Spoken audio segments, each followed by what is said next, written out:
बिस्मिल्लाहिर्रहमानिर्रहीम। अस्सलाम वालेकुम स्टूडेंट्स। उम्मीद है तमाम स्टूडेंट्स खैरियत के साथ होंगे। आज हम करने जा रहे हैं जी अपनी 10th क्लास मुतालिया पाकिस्तान चैप्टर नंबर 2 हम लोगों ने स्टार्ट किया हुआ है, जो कि आप लोगों का है बाब नंबर 6 पाकिस्तान और आलमी अमूर। और आज हम डिस्कस करेंगे जी पाकिस्तान के इस्लामी ताउन तंजीम के ममालिक के साथ ताल्लुकात के। हम लोगों ने लास्ट लेक्चर में डिस्कस किया था कि इस्लामी ताउन तंजीम क्या होती है, ये कैसे बनी, इसमें कौन कौन से ममालिक शामिल हैं, ये चीज़ें हमने देखी थी। और आज हम देखेंगे कि पाकिस्तान के इन ममालिक के साथ ताल्लुकात कैसे हैं, कौन कौन से एग्रीमेंट इनके साथ किए हुए हैं और इन एग्रीमेंट्स की वजह से दोनों कंट्रीज पे क्या जो है वो इम्पेक्ट हुआ है और रिलेशन कैसी इस्टेब्लिशमेंट इनकी रिलेशंस में हुई है और आगे फ्यूचर में हो सकती है, वो आज हम डिस्कस करेंगे। तो आज के लेक्चर में कोशिश करेंगे कि मैक्सिमम जो कंट्रीज है उन्हें हम कवर कर सकें, लेकिन जितनी हो सकेंगे उन्हें कोशिश करेंगे कि अच्छे तरीके से हम लोग वाइंड अप कर सकें। स्टार्ट करते हैं जी। ये आप लोगों का एक लॉन्ग क्वेश्चन क्रिएट होता है, आपसे पूछा जा सकता है कि इस्लामी ताउन तंजीम के ममालिक के साथ आपने ताल्लुकात का जायजा लेना है। तो आपको स्पेसिफाई भी किया जा सकता है कि आपने इस ममालिक के साथ जो है वो जायजा लेना है, या आपको सिंपल एक लॉन्ग क्वेश्चन भी दे दिया जा सकता है, तो आप लोगों ने उसमें जितनी भी 6 से 7 कंट्रीज होंगी उनको आप लोग एक्सप्लेन कर देंगे। सबसे पहले आज हम डिस्कस करेंगे जी पाकिस्तान और सऊदी अरब के ताल्लुकात के। पाकिस्तान का सऊदी अरब के साथ रिलेशन कैसा है, क्योंकि सऊदी अरब जो है वह इस्लामी ताउन तंजीम का एक मेंबर है। इब्तदा ही से पाकिस्तान के सऊदी अरब के साथ करीबी ताल्लुकात कायम है। सऊदी अरब ने भी हमेशा पाकिस्तान का साथ दिया। शाह फैसल पाकिस्तान को अपना दूसरा घर करार दिया करते थे। सऊदी अरब ने बैनुल-अक़वामी सियासत में हमेशा पाकिस्तानी मौक़िफ़ की तायीद की है। इस्लामाबाद की फैसल मस्जिद सऊदी अरब के साथ पाकिस्तानी अवाम के ताल्लुकात की मुज़हिर है। इसको हम लोग स्प्लिट करेंगे जी 2 पॉइंट्स में। सबसे पहले आपने एक पॉइंट मेंशन करना है इसमें करीबी ताल्लुकात, जो कि आपकी फर्स्ट हेडिंग हो जाएगी इस पॉइंट में।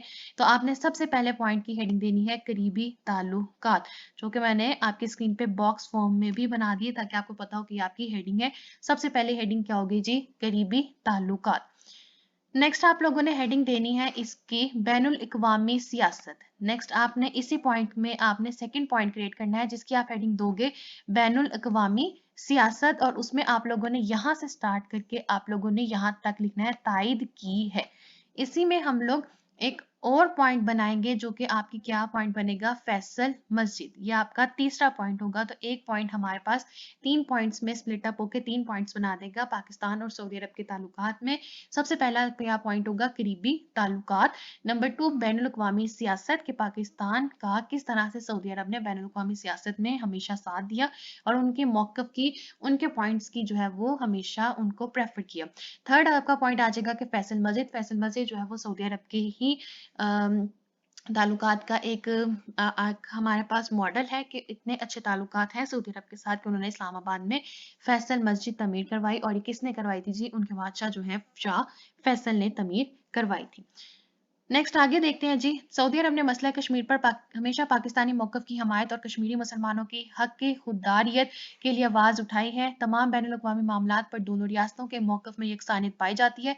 दौरे हाज़िर में भी पाकिस्तान और सऊदी अरब के दरमियान ब्रदराना ताल्लुकात हैं, यानी कि ब्रदरली रिलेशंस। तो इस पॉइंट में आपने सबसे पहले हेडिंग देनी है जी मसला कश्मीर पर मौक़िफ़। यहाँ पे आप हेडिंग दोगे मसला कश्मीर पर मौक़िफ़, जिसमें आपने हमेशा पाकिस्तानी वर्ड का जो वर्ड है वो काट दोगे, तो आप हेडिंग दोगे मसला कश्मीर पर मौक़िफ़। उसमें आप लोगों ने यहाँ तक कंप्लीट मेंशन करना है यकसानियत पाई जाती है। लास्ट आप हेडिंग दोगे दौरे हाजिर में ताल्लुकात। यहाँ पे आपके पास हेडिंग आएगी दौरे हाजिर में ताल्लुकात। यहाँ पे आपका जो पॉइंट्स हैं, जो आपकी हेडिंग के टेक्स्ट बनेगा वो मैंने बॉक्स फॉर्म में भी बना दिया है। दौरे हाजिर में ताल्लुकात। तो आपके पास पाकिस्तान और सऊदी अरब के ताल्लुकात में अगर आपको लॉन्ग में लिखने आएगा तो आपके पास इस तरह से 5 पॉइंट्स आ जाएंगे, लेकिन बुक में उन्होंने क्या लिखे हुए सिर्फ 2 पॉइंट्स। तो सबसे पहले आपके पॉइंट होगा जी करीबी ताल्लुकात, देन आपके पास हेडिंग होगी बैनुल-अक़वामी सियासत, फिर आपके पास आ जाएगा फैसल मस्जिद की तमीर। नंबर 4 पे आएगा जी मसला कश्मीर पर मौक़िफ़, और नंबर 5 में आप लिखेंगे जी दौरे हाजिर में ताल्लुकात। तो आप लोगों का पाकिस्तान और सऊदी अरब के साथ ताल्लुकात का लॉन्ग क्वेश्चन इन केस आता है तो वो कंप्लीट हो जाएगा। वरना ये वाले क्वेश्चन जो है वो हमारे पास इसी तरह से पूछे जाते हैं। आपसे पूछा जाएगा कि इस्लामी ताउन तंजीम के ममालिक का ताल्लुकात का जायजा लें, या आपको स्पेसिफाई कर दिया जाएगा कि इस ममालिक के साथ आपने ताल्लुकात का जायजा लेना है। नेक्स्ट कंट्री जो हम डिस्कस करेंगे जो आज के लेक्चर में है वो है हमारे पास पाकिस्तान के इंडोनेशिया और मलेशिया के साथ ताल्लुकात कि इंडोनेशिया और मलेशिया के साथ पाकिस्तान का रिलेशन कैसा है। पाकिस्तान के इंडोनेशिया और मलेशिया के साथ भी करीबी बिरादराना ताल्लुकात हैं। इंडोनेशिया और मलेशिया जनूब मशरिक एशिया में वाक़या इस्लामी ममालिक हैं। ये आपके पास आपका एक MCQ है कि इंडोनेशिया और मलेशिया कहाँ पर वाक़या है, जनूब मशरिकी एशिया में। आबादी के एतबार से इंडोनेशिया दुनिया का सबसे बड़ा इस्लामी मुल्क है। ये भी आपके पास एक बहुत इंपॉर्टेंट MCQ आता है कि आबादी के लिहाज से सबसे बड़ा इस्लामी मुल्क कौन सा है हमारे पास, इंडोनेशिया। इन ममालिक को दफा और सकाफत समेत दीगर शोबों में भी एक दूसरे का भरपूर ताउन हासिल है।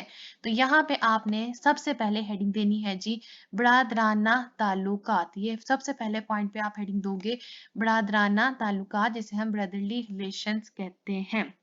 ये आपके पास हेडिंग आ जाएगी, उसमें आप यहाँ तक लिखेंगे इस्लामी ममालिक है। देन आपने इसी पॉइंट को सेकंड पॉइंट में डिवाइड करना है और उसमें आपने क्या हेडिंग देनी है, सबसे बड़ा इस्लामी ममालिक। यहाँ पे आप हेडिंग दोगे सबसे बड़ा इस्लामी मुल्क, सबसे बड़ा इस्लामी मुल्क, तो वो कौन सा आ जाता है जी, इंडोनेशिया। उसमें आपने ये कंप्लीट पॉइंट यहाँ तक मेंशन कर देना है।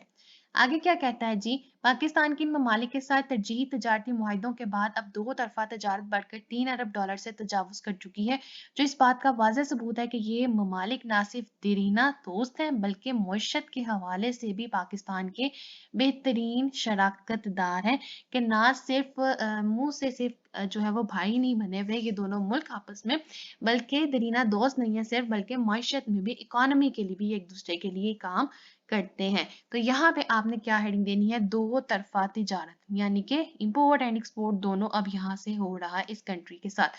यहाँ पे आप हेडिंग दोगे दो तरफा तिजारत, उसमें आपका एक कंप्लीट पॉइंट मेंशन हो जाएगा, जो कि अकॉर्डिंग टू हम जैसे पढ़ रहे हैं हेडिंग वाइज वो आपका थर्ड पॉइंट बन जाएगा।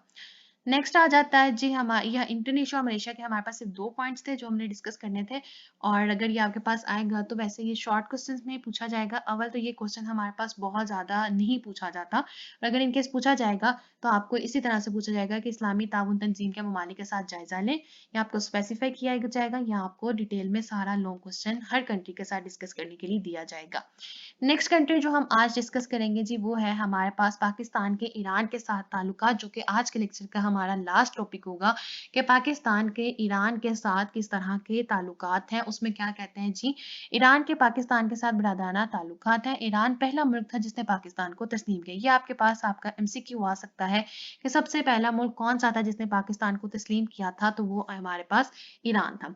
ईरान और पाकिस्तान के बिरादराना ताल्लुकात सदियों पुराने तारीखी, मजहबी, तहजीबी और सकाफती रिश्तों पर इस्तवार है। करीबन 909 किलोमीटर लंबी मुश्तरका सरहद ने भी दोनों ममालिक को हमसायगी के रिश्तों की लड़ी में परोकर रखा हुआ है। सबसे पहले आप इस पॉइंट पे हेडिंग दोगे बरादराना ताल्लुकात, क्योंकि ये वाला भी कंट्री एक ऐसा कंट्री जिसके पाकिस्तान के साथ बहुत अच्छे रिलेशन इस्टेब्लिश्ड हैं। उस पर आप लोग यहाँ तक लिखोगे रिश्तों पर इस्तवार है। नेक्स्ट इसी पॉइंट को आप एक और हेडिंग में डिवाइड करोगे और वो आपके पास हेडिंग आएगी जी मुश्तरका सरहद, जो आपका एक सेकंड पॉइंट बना देगी कि मुश्तरका सरहद कितनी है, 909 किलोमीटर लंबी है इनकी एक सरहद। नेक्स्ट आपके पास पॉइंट में कहते हैं जी पाकिस्तान ने ईरान में आने वाले 1979 के इस्लामी इनकलाब की हिमायत की। ईरान का कश्मीर के मौकफ पर पाकिस्तान का भरपूर साथ देना भी दोनों ममालिक को करीब लाने में मददगार साबित हुआ। पाकिस्तान और ईरान की सलामती और तरक्की एक दूसरे से जुड़ी हुई है। तो यहाँ पे आपने सबसे पहले क्या हेडिंग देनी है, इस्लामी इनकलाब। ये आपका एक बिल्कुल छोटा सा पॉइंट बनेगा इस्लामी इनकलाब, और उसमें आप लोगों ने सिर्फ ये इतना सा पॉइंट मेंशन करना होगा। नेक्स्ट आप हेडिंग दोगे जी मसला कश्मीर का मौकफ। मसला कश्मीर पर मौकफ ईरान का क्या कोई मौकफ था वो आप बताएंगे कि वो किस तरह से इन दोनों का एक अच्छा रिलेशन स्टैब्लिश करने में मददगार साबित हुआ। ये हो गया जी आपका फोर्थ पॉइंट। लास्ट पॉइंट में क्या कहते हैं जी, दोनों ममालिक माशी तरक्की के लिए दहशतगर्दी और तवानाई बहरान से मुश्तरका तौर पर निमटने की पॉलिसी पर गामजन है। ईरान भी CPEC के जरिए से चीन और सेंट्रल एशिया के ममालिक के साथ तजारती ताल्लुकात में दिलचस्पी रखता है। तो इसको भी हम 2 पॉइंट्स में जो है वो डिवाइड करेंगे। वो आपके पास क्या आ जाता है जी, तवानाई बहरान से निमटने की पॉलिसी। ये आपके पास क्या आ जाएगी हेडिंग, तवानाई बहरान, यानी कि एनर्जी क्राइसिस जो होते हैं हमारे पास, तवानाई बहरान से निपटने की पॉलिसी, ये आपके पास इस पॉइंट की हेडिंग होगी। देन आपने यहाँ से एक नई हेडिंग बनानी है, जो आपकी हेडिंग क्या बनेगी, सी पैक के जरिए तजारती ताल्लुकात। सी पैक के जरिए तजारती ताल्लुकात, ये आपकी लास्ट हेडिंग होगी और ये आपके पास आपका टॉपिक पाकिस्तान और ईरान के रिलेशंस का कंप्लीट हो जाएगा। सबसे पहले हेडिंग क्या देनी है जी, बरादराना ताल्लुकात। देन आपने हेडिंग देनी है मुश्तरका सरहद। फिर आपके पास हेडिंग आएगी इस्लामी इनकलाब। फिर आपके पास आएगी जी ईरान का मसला कश्मीर का पर मौकफ। देन आपके पास फिफ्थ हेडिंग आएगी तवानाई बहरान पर निपटने की पॉलिसी और नंबर सिक्स होगी जी सी पैक के जरिए तजारती ताल्लुकात। तो ये था जी हमारे पास आज का लेक्चर, जिसमें हम लोगों ने 3 कंट्रीज को डिस्कस किया जो कि इस्लामी ताउन तंजीम के ममालिक है। सबसे पहले पाकिस्तान और सऊदी अरब के उनके ताल्लुकात कैसे हैं, पाकिस्तान और इंडोनेशिया के ताल्लुकात कैसे हैं, और पाकिस्तान के ईरान के साथ ताल्लुकात किस तरह से हैं। मुझे उम्मीद है आप लोगों को आज का लेक्चर जो है वो समझ आया होगा। इनकेस कोई भी डिफिकल्टी, कोई क्वारी, कोई क्वेश्चन हो तो आप लोग जरूर पूछ सकते हैं। और लास्ट में मेरी आप सबसे सिर्फ एक रिक्वेस्ट होती है, अगर अभी तक आपने चैनल सब्सक्राइब नहीं किया तो काइंडली प्लीज चैनल को जरूर सब्सक्राइब कर दीजिए। वीडियो पसंद आया तो वीडियो को जरूर लाइक कीजिए और ज़्यादा से ज़्यादा शेयर कर दें। Thank you.